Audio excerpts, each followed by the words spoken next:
All right, so we resume with question 4 on page 20 of your English Olympiad study guide. So if you turn to page 20, and question 4 reads,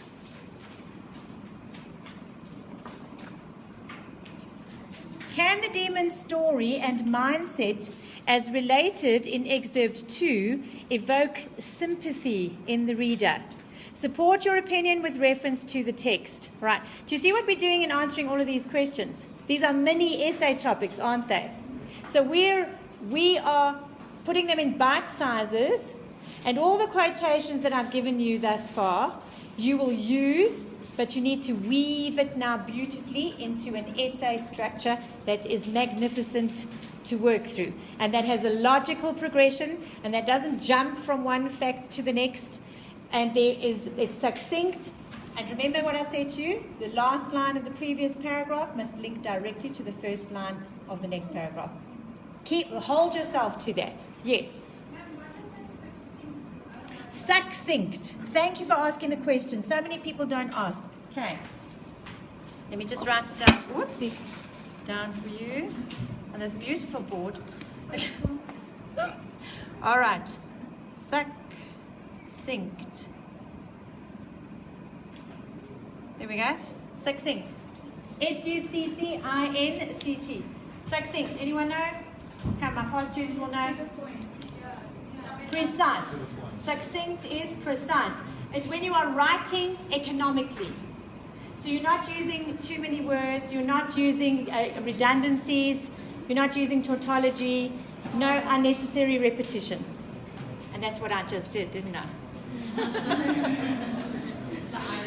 The irony. I had to point it out because no one was laughing. Anyway. It's literary humor, people. Literary humor. It's been a very long one. Okay. Now, all right, let's question 4. Okay, everyone laugh together. Page 13. There's a little question 3 quotation that I omitted. And it is in the first paragraph. So not the preamble or the explanation of what's in excerpt 2, but the first paragraph, last sentence. And just after the semicolon, it mentions, rage and hatred had first deprived me of utterance. Gosh, that's rough, this poor monster. Rage and hatred, that is severe. So comment on the severity of those emotive words. And I recovered only to overwhelm him with words expressive of furious detestation and contempt. He doesn't like this monster. Okay, it's very clear. Okay, so please include that in a question to answer question 3. In a quotation. All right, then on to page 14. Okay. And please highlight on page 14, it's in the first paragraph, very lengthy one, last line. The last sentence of the first paragraph, where it mentions, everywhere I see bliss, from which I alone am irrevocably excluded. Aha. So exclusion. I was benevolent and good. Misery made me a fiend. Make me happy, and I shall again be virtuous. So this is now the monster talking, okay? This is not Dr. Frankenstein talking. This is the monster talking. And do you see how that quotation helps you to answer question 4? Can the demon story and mindset as related in excerpt 2 evoke sympathy in the reader? Why? Because this is a very sincere request. Right, a humble, sincere request on the part of the monster. Okay, I was benevolent and good. So it's saying, because what is the assumption when we are born? That we are pure and innocent and good. And then the world makes us bad. Nonsense. Children are manipulative from birth. They are. They know that if you cry and scream for long enough, the mother will eventually drag herself up and walk down the passage and put that dummy in that mouth. Repetitively. till you are quiet. And then he said, till you shut up. But anyway, no, I didn't. Of course, I told you it's real. If you don't like real, this is not for you. If they're watching this in the States, they'll want to come to South Africa and get some more. Okay, cool.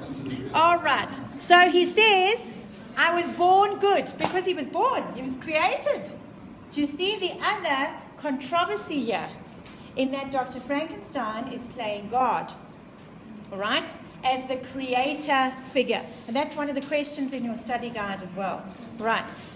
He is a creator figure in that he creates the monster and births him. Right. He births the monster.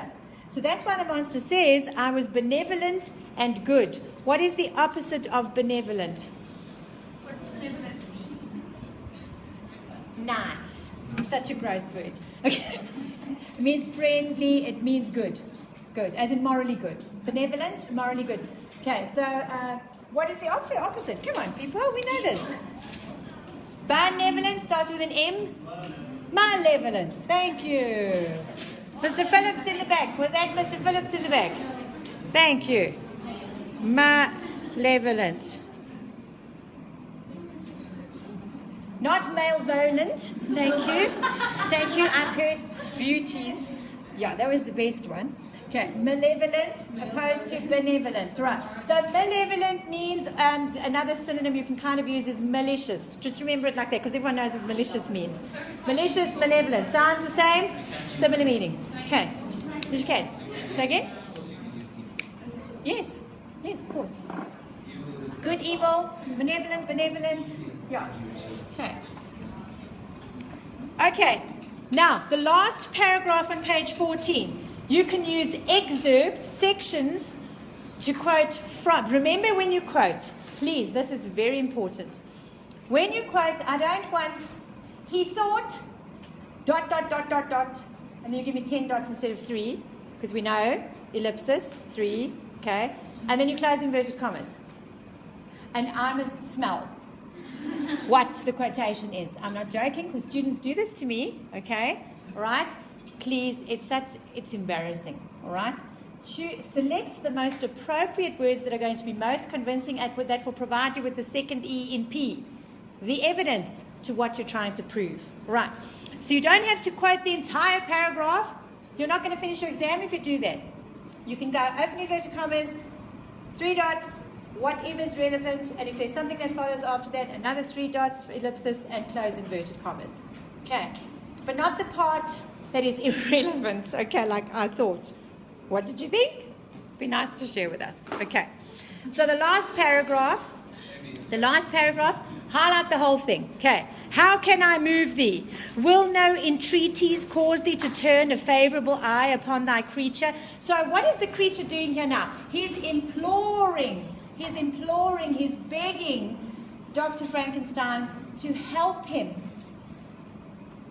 And what does that set up? What does that set up? Suddenly, here villain is becoming hero.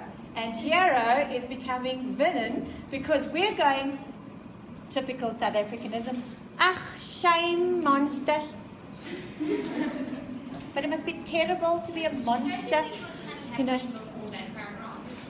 he was. And he's really pleading with him, saying, I was good, and you turned me into evil. Right, you imagine the guilt that Dr. Frankenstein is experiencing now, hearing that. Okay, so he says to him, who implores thy goodness and compassion. Believe me, Frankenstein, I was benevolent. My soul glowed with love and humanity, but I am not alone. Am I not alone? Miserably alone. Right, he says, but look at me now. Why was I born? To have this experience, to have this existence? You, my creator, abhor me. All right, abhorrence is the abstract noun, abhorrence. I abhor something. So what synonyms have I taught you today for abhor? Come, we've had 2 or 3. Detest, repulsed by, disgusted by, Okay? Right, you can use those as well. Aboard, double R then. What hope can I gather from your fellow creatures who owe me nothing? They spurn and hate me. The desert mountains and dreary glaciers are my refuge. So that whole paragraph forces us to sympathize, or coerces us into sympathizing more with the monster than with Dr. Frankenstein. Because when you read the word compassion, how many of you, when you're reading a novel and you see the word compassion and someone is not willing to give it, go, oh, that's terrible. We say, oh, this poor sweet monster who is killing people left, right, and center. You know, this monster, but there is an element of, it's not the guy's fault. It's not his fault that he was exposed to the evil world, okay? Right, and the evil in the world, okay? But remember, we have choices. But at this stage, you can only make choices if you are educated. All right. Now, he can't make the choice because he's uneducated. So he's relying on Dr. Frankenstein, who's not educating him. Dr. Frankenstein, who is his creator, his God, essentially. All right. And that is one of the controversial questions that's asked in the novel. All right. So you would select one or two words there to substantiate. All right. Move for me to page 15, please. And we're moving on to question 5 now. Are the precautions taken by Dr. Frankenstein to protect himself and Elizabeth from the monster justified? Give a reason for your answer. Now, the second last paragraph of the text, not the preamble, on page 15, second sentence, and it says, but to me the remembrance of the threat returned, nor can you wonder that. Highlights. Omnipotent as the fiend had yet been in his deeds of blood, I should almost regard him as invincible, and that when he had pronounced the words, I shall be with you on your wedding night, I should regard the threatened fate as unavoidable. Okay. Is that obvious? All right? That's obvious one. Okay? Question 5, give a reason for your answer. That would be the reason for why Dr. Frankenstein felt that he needed to protect himself and Elizabeth from the monster. Okay, because he basically tells him, I'm going to do it, and exactly what night as well. Turn to page 16, please. And at the bottom of page 16, the second last paragraph, it mentions there, in the meantime, this is also to answer question 5. In the meantime, I took every precaution to defend my person in case the fiend should openly attack me. I carried pistols and a dagger constantly about me and was ever on the watch to prevent artifice, and by these means gain a greater degree of tranquility.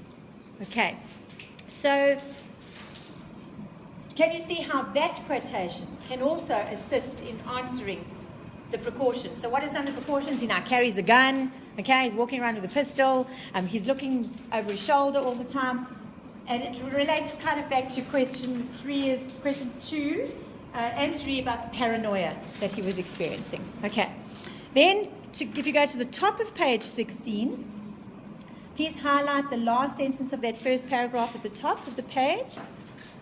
And that answers question 6.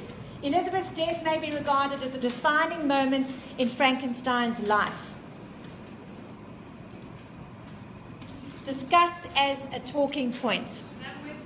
Question 6, it's top of page 16. Top of page 16. Right, and the question is on page 20. Sorry, the question is on page 20 of your study guide. So remember, on page 20 of your study guide, you'll find question 6.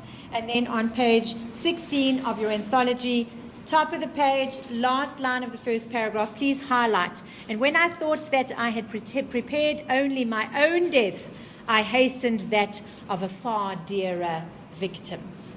Okay. Now the question states, Elizabeth's death may be regarded as a defining moment in Frankenstein's life. I'd like some feedback here from you on that one. And so we're going to have a discussion now, so I'm not going to record this section.